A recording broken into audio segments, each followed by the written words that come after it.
Alright, I was a big fan of airsoft guns when I was a kid. If you don't know what an airsoft gun is, well, it's a plastic gun that kind of bridges the gap between a Nerf gun and a semi-automatic rifle. They shoot little plastic BBs, and after about a week, your whole house is littered with them. Your dad's dumping them out of the toaster. Your sister's digging them out of her ass crack. You just go around shooting a bunch of holes in all the lampshades. And I was the first kid on my block to get an airsoft gun. Brought it out to show off to everybody. They're all mesmerized. I could conquer the whole goddamn world with this thing. My buddy David literally took it out of my hand, and he's like, "Oh, sweet, this is sweet."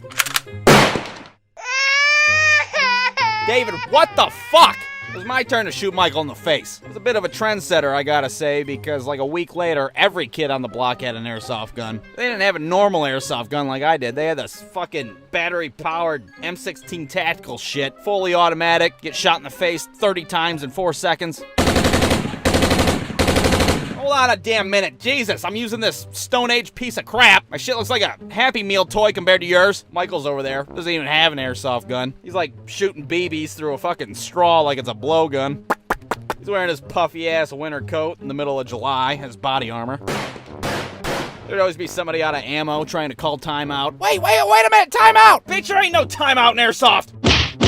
You get home with a bunch of red welts all over your body like somebody gave you a smallpox blanket. I eventually upgraded my arsenal, threw my handgun out, and purchased a big ol' sniper rifle. Thing's bigger than my entire body. Big ass scope on top of it like I was gonna assassinate a public official. Sure, it didn't shoot fast like the other ones, but that thing had some power. My friends hiding behind a car and shit, I just shoot through the fucking car. First weekend I got that rifle, shot my cousin in the back. The following weekend we had a closed casket funeral for him. Now, on one particular day, we were playing Capture the Flag. And it's important to note at this time, they didn't put the big ass orange tips on these guns like they do nowadays. Let you know it's a fake gun. No, they just dab a bit of orange nail polish on the end of that bitch, call it a day. And that kind of makes it a little hard for your neighbors to determine if you're outside playing or if you're committing an act of domestic terrorism. Yeah, hi, 911. There's a child with a deer rifle and he's running amok in the streets. So I'm sitting there at my base, which is David's front yard. I'm peeking through my scope like I'm about to put Lyndon B. Johnson into office. And I'm on the lookout for David. Now, where's David at? Well, David has ADHD, so he's not at his base, and he's not at my base. Hell, I don't even know if he even knew he was playing at the time. Probably forgot all about it, chasing a butterfly and shit. Now, David decides to walk to one of the busiest streets in the city and wave around what looks to be an automatic assault rifle in the air.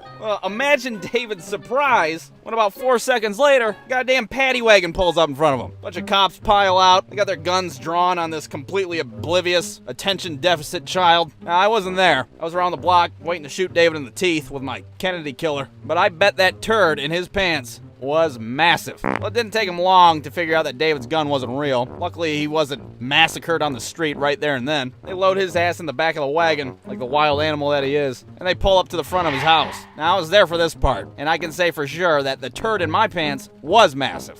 One cop gets out and he's like, "Put that goddamn rifle down!" So I threw it like the gun was on fire. Dave comes out of the back of the truck looking like a shitty Dennis the Menace cartoon. The hell do you think you kids are doing?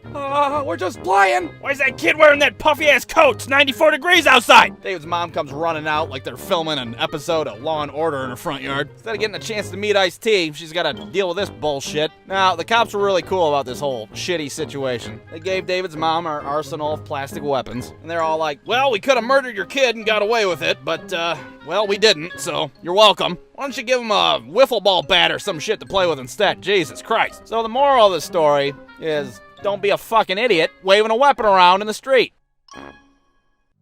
Bruce, dude.